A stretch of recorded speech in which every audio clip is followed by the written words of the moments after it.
let me get your opinion on this, right? Because you did that famous bit on Louis C.K. that was hilarious, got a lot of play. And what do you think about the Alyssa Milano complete capitulation to or reversal to everything she had said, and that whole movement, the hypocrisy around Joe Biden? Well, I mean, I can't say that I was crestfallen, like that that Alyssa Milano really let me down or anything. No, not Milano. Yeah. Not you, baby. Does nobody have integrity? I mean, it doesn't surprise me. It doesn't surprise me at all. I found out by speaking out, about Louis during that time that's almost like the one issue that, women's issues or sexual assault, rape, they almost don't matter to people, and we're seeing it again with Biden, I mean, again, like you talked about bringing up issues about Bernie or bringing up issues about the left in general, bringing up sexual assault or rape, like people do not want to hear it. And especially against, with Trump looming for a second term, they're like, how dare you even bring that up? It's like because a woman filed charges and has a very credible story that Biden sexually assaulted her. That's why, So again, like the insanity that you're not allowed to properly vet somebody, and because it's Uncle Joe that has been part of the landscape for decades,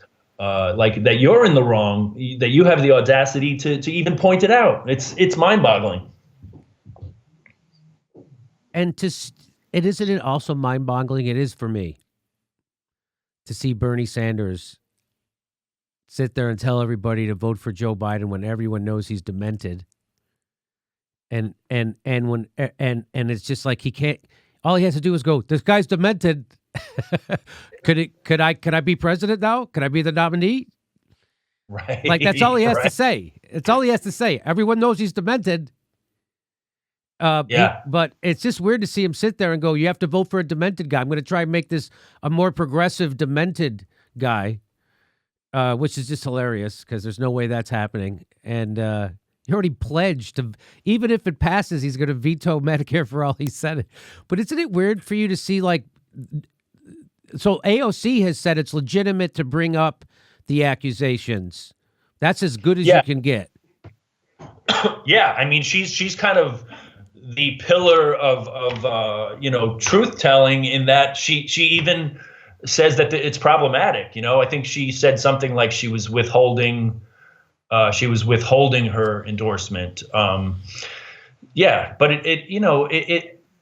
it is just indicative of a system that, because what are we talking about really?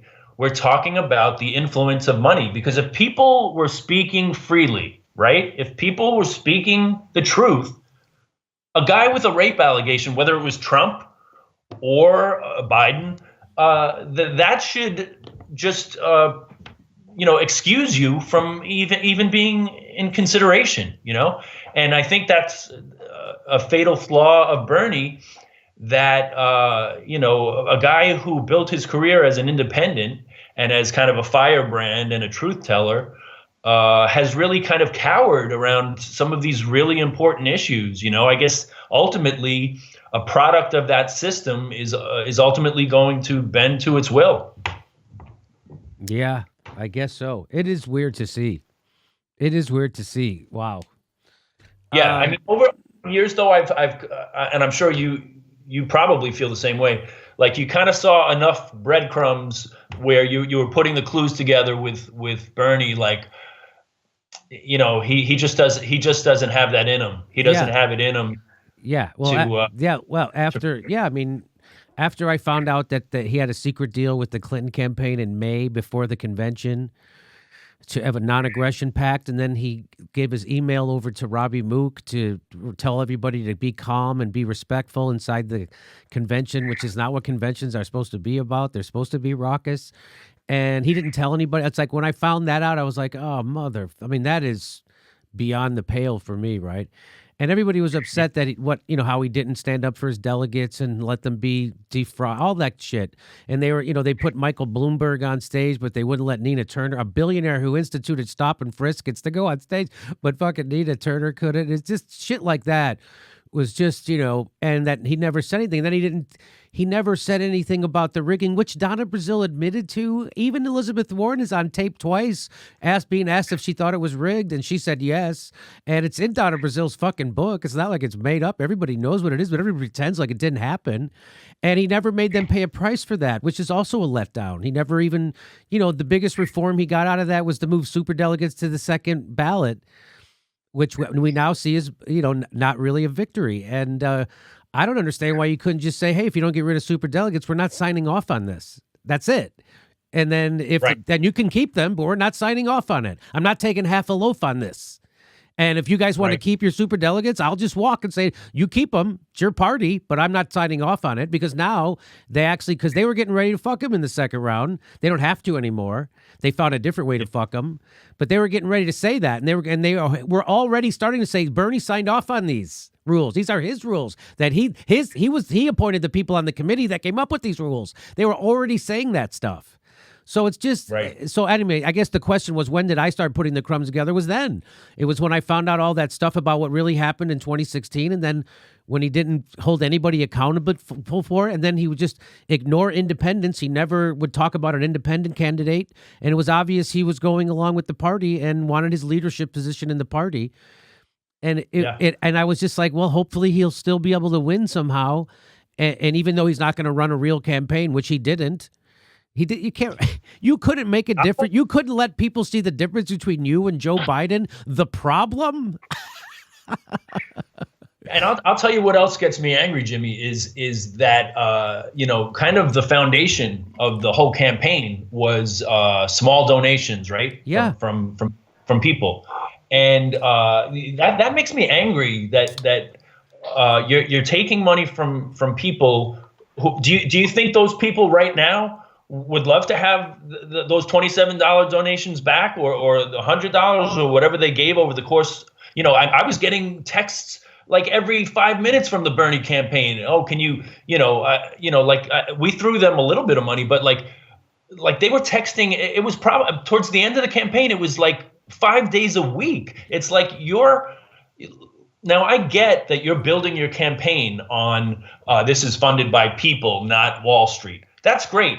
But then if you're taking people's hard-earned money, you better fucking see this through. You better go to bat for them.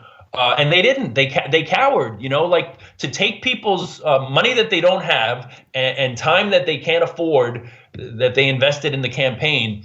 It just illustrates how a billionaire and millionaire and the wealthy, they always get a return on their investment, right? Whether it's Bloomberg, the money that he spent on his campaign, people talk about like throwing away whatever it was, $500 million. He's going to make that back. That was a good investment is what that was. Yeah. Because he got rid of Bernie, right? But my larger point is poor people who throw Bernie Sanders $10 or $5 or $27, where's that money now? They just disappear. They cower. They don't stand up ultimately. And to me, that's really problematic. So this is got this in the email today from Bernie, right? And it comes from the Democrats. And this is Bernie, though. It says, my campaign for president may be over, but our struggle continues. That struggle begins with defeating Donald Trump, the most dangerous president in modern American history.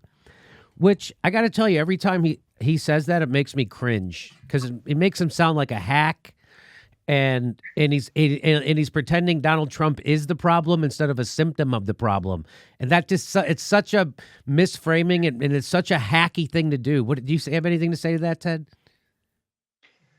Yeah, it is. It's just a hack kind of scare tactic. I mean, everybody knows who Trump is and what he's done and what he's doing. So those kind of like ominous tones of, I mean, they say that every election cycle, don't they?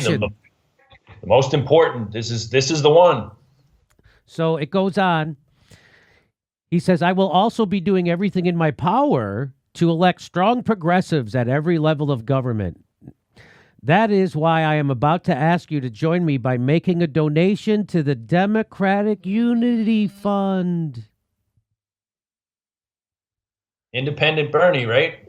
Oh, he's asking you to don't. He's raising money for the party.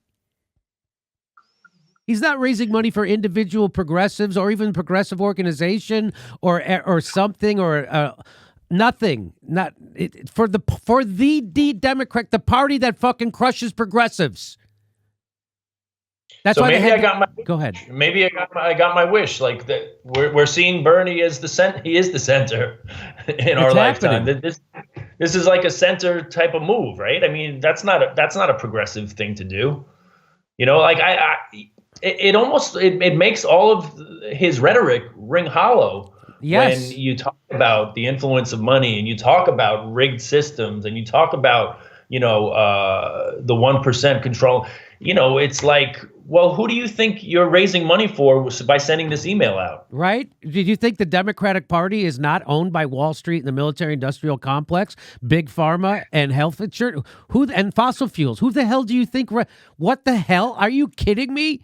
He's literally raising money for the party. The next paragraph is, the DNC is the only official party committee that works to elect Democrats at all levels of government across the country. That's important. So, because change always happens from the bottom up. It's like, dude, you're just a rah-rah Democrat now. He's just a Democrat. Yeah. No, he is. If we can't depend on a guy who just had a heart attack and just stared death in the face, if we can't depend on that guy to just throw caution to the wind and say, let's see this through, then, I don't think there's much hope. And he wants us to vote for this guy who says nothing would fundamentally change. Has he made any kind of public appearance in, like, I don't pay much attention. Yeah, I'll show you. I know I'll show you. Yes. Here's what Nomiki Konst. Now, she was a surrogate of she was actually an appointee on that Unity or the Reform Committee for the rules. She was, I think, a Sanders delegate. She tweets it out. Yeah. Bernie Sanders equals fundraising vehicle for the DNC. Oh, so she was a Bernie delegate, and she's calling him out. She was a surrogate. A surrogate, okay. And she's saying Bernie Sanders equals fundraising vehicle for the DNC. Good, and that's not even that's not even a radical. She's telling the truth, right? But in this political world, and in even to extrapolate it further, in this capitalist environment, your silence is always expected. Like, you're not expected to rock the boat. You're not expected to call out anyone who is clearly aligning with money and power, and that's like antithetical to everything Bernie preaches to fundraise for the DNC, the very people who fucked him in 2016 and did 2020. It again. Yeah. The very people he's out raising money for them. So this guy Joseph Saltarelli, I don't know who he is, but he said something I thought was smart. He said, DNC is doing this to publicly humiliate Bernie Sanders, not to raise money, to show they can sabotage his campaign, decapitate his movement, and subjugate him, all with impunity. It's a modern-day equivalent of vanquished enemies being brought to Rome in chains. My rage is exploding. Wow. I don't know if that makes more sense.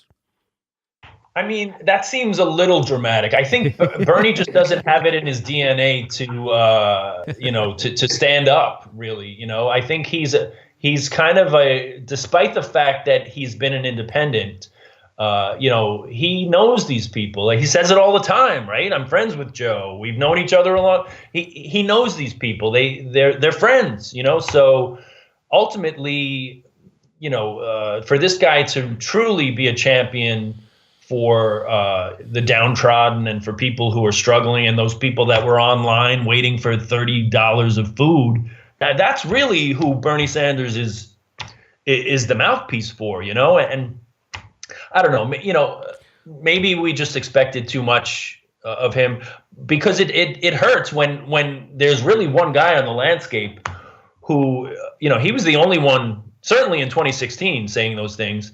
I did a joke about how everybody was doing covers of Bernie, doing his greatest hits for this election. But ultimately it kind of gets revealed that it's those are just words. Bernie was just playing his own greatest hits. Here is talking about the donations. Somebody made this meme. It says, "Thanks for all your donations, but you're an irresponsible piece of shit if you don't vote for my good friend Joe Biden." People did not take that well when he called them irresponsible. People did not take that well. Yeah. No. All right. Well, who are you going to be voting for, Ted? I'm going to try to find maybe the Peace and Freedom Party or something. Who are you going to vote for? I don't know. Excuse me. I live in New York, so it doesn't matter. It's kind of a fait accompli. It'll be blue no matter who. Mm-hmm. So I mean, I've voted Green Party the last two presidential elections, just in the interest of, just trying to get a third party. Yeah. However flawed. I don't know. I don't know. It all feels so useless at this point. Although, you hear Chomsky talk about the importance of of doing the same thing 40 years in a row. Just keep doing it. That's what he says. Just keep doing, that thing that got us here? Keep doing it. That's fucking nuts. And now you know why Chomsky has zero influence actually on shit that happens in this country. Why the fuck would you say that? It's nuts for him to say that. Again, another guy who's kind of, you figure towards the end of his life, I don't get, but a system that offers no alternatives, you really do have to choose between, right? And most people make the third choice, which is don't participate. Right. I mean, that's really the largest base is the non-voters, right? By far, I think. So, the system, as they say, is working perfectly. Yeah. I think Orwell said, he said that the people who elect criminals are not victims, but accomplices. And so that's why I was like, I can't. For me, the dividing line was Hillary Clinton, and that's like I can't vote for that because I know she's going to kill a bunch of people in somewhere in another country at the behest of corporate America, and I can't be a part of that. No way. And the warmongering, while Trump has had a lot of bad spots currently in Venezuela and then Iran. I mean, he's not really moving troops out of Afghanistan. He's not really moving troops out of Syria. He's not really doing anything. He's kind of keeping the status quo, and he's ramped up the drone war. So at least he didn't take us to, well, how many wars did Barack Obama take us in his first? So he did Libya in his first term, right? That's right. Yeah. So Trump hasn't had a Libya yet. He's tried with Iran, but it hasn't happened. No. And there's another guy, right? Like, it's funny what time and perspective reveals, right? This guy who's like a demigod himself, Obama, with hope and change. Like, there's a guy that I voted for in 2008 and cried the day that he won, just because of the symbolism of a black man winning the presidency in the United States of America. But I guess a little knowledge is a dangerous thing. You get older, you read a little more, you participate in some movements, and you kind of see the true colors of somebody. And Obama has even more recently shown, like, I guess he was behind undermining he was behind the machinations of a lot of the things that led to Biden's coronation. He called Buttigieg and told him this is when you have all your leverage now. If you drop out and do this is how you have. And so he was the one who kind of made all that happen. Barack Obama undermined Bernie Sanders. He was like, if it comes down to him, I'll have to. He even indicated before there were news reports of him saying that I'll have to get involved. I'll have to do something. And I think we covered it on the show. hey, this is the part where I tell you where our live shows are, but there aren't any. And then I would tell you to go join our premium, but nobody has a fucking job. So why don't you just enjoy the video?